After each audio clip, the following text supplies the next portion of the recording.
and gradually rise to the platform of ecstasy and spontaneous love. And the two kinds of devotional service, namely devotional service through regulative principles and through spontaneous love, were discussed. Within the stage of the regulative principles of devotional service, there are two divisions, namely executive and effective. This effective portion of devotional service is called bhava, or ecstasy. In this connection, let's break that down. Executive, what does executive mean? Execute. You would just do it. Just execute. Just follow the instructions. That's what an executive means. An executive, like in a business, for example, is usually not the owner of the business, but he's a manager appointed by the owner to carry out certain functions. So the business owner says, you do this. Make our profit next quarter.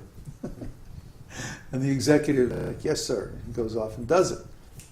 He executes the plan, which is created by the owner. Okay? So in the beginning of devotional service, we don't have much idea what's going on.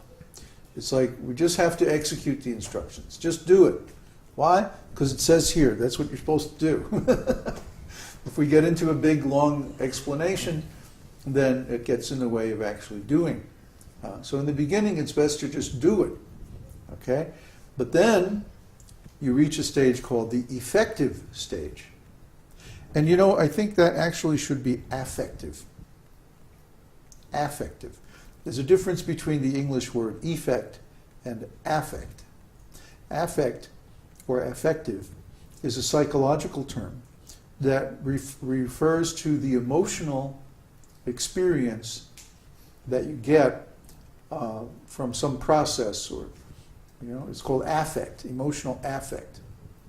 Some event or something that you experience creates a certain emotional impression on you, and that technically is termed the affect. So I think this is one of our good old editorial goofs here. Prabhupada knows what he's talking about. And he used the word affective, and they substituted the word effective. Because there's no definition of effective. The word effective actually fits the context here. So the affective portion of devotional service is called bhava, or ecstasy. And we went over many, many different kinds of bhava in our Sunday satsang series some time back. In this connection, there is a statement in the Tantras that ecstasy is the first symptom of pure love for the personality of Godhead, and in that stage, one is sometimes found shedding tears or shivering. Not always are these symptoms manifest, but occasionally. Okay, so Prabhupada doesn't quote the specific Tantra. But I remember I got into a big argument with a devotee in LA one time because I said, there's a lot of material in Nectar of Devotion that's drawn from the Tantras. And I guess he thought I was talking about, so-called tantric yoga or tantric sex or something like this. We got into a big argument about it. But here's the quote, right here in chapter 17. There's a statement in the Tantras. Well, it turns out that many of the divisions of Vedic literature, such as the Puranas, the Upanishads, the Itihasas, and so on, are divided into three. For people in the mode of goodness, people in the mode of passion, and people in the mode of ignorance. For example, there are 18 Puranas written by Vyasadeva. And of these 18, 6 are for people in the mode of ignorance, 6 are for those in the mode of passion, and 6 are for those in the mode of goodness. So naturally, the Bhagavad Purana, or Śrīmad-Bhāgavatam, is for people in the mode of goodness. And we don't much hear about or bother with the others. So there are tantras in the mode of ignorance, in the mode of passion, and in the mode of goodness. The tantras in the mode of goodness deal with the process of devotional service. Those in the mode of passion deal with demigod worship, and like that. And the tantras in the mode of ignorance deal with like black arts and sexual stuff and that kind of stuff. Mode of ignorance. But this quote is from one of the tantras in the mode of goodness. Just because, you see, when the British are always trying to discredit the Vedic culture.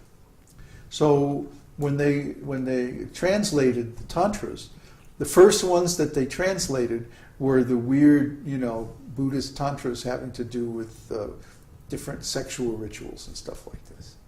They didn't translate the tantras in the mode of goodness. They only translated the ones in the mode of ignorance. So everybody got this impression that tantra equals sex, but it's not true at all. Actually, there are thousands of tantras, and they deal with all kinds of things.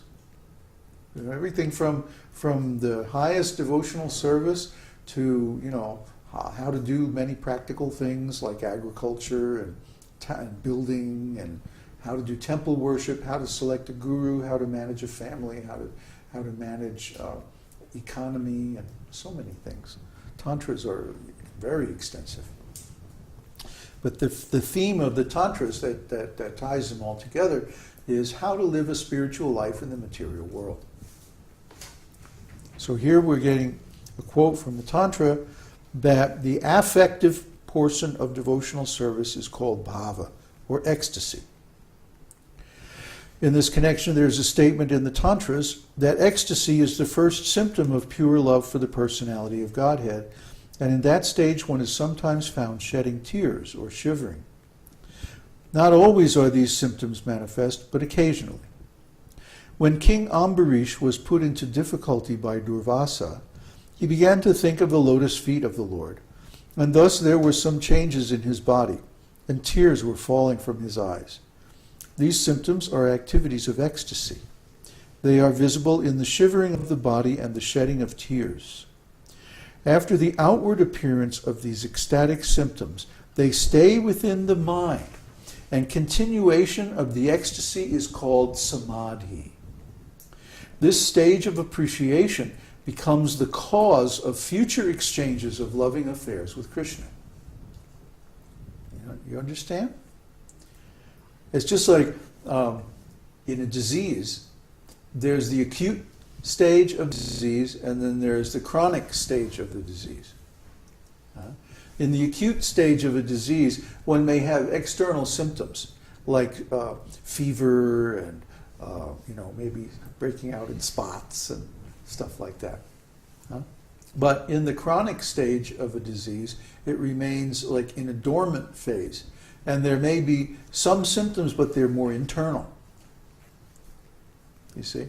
So similarly, in devotional service, there's a stage when the symptoms are manifest and people can see them externally. And this stage is called blazing.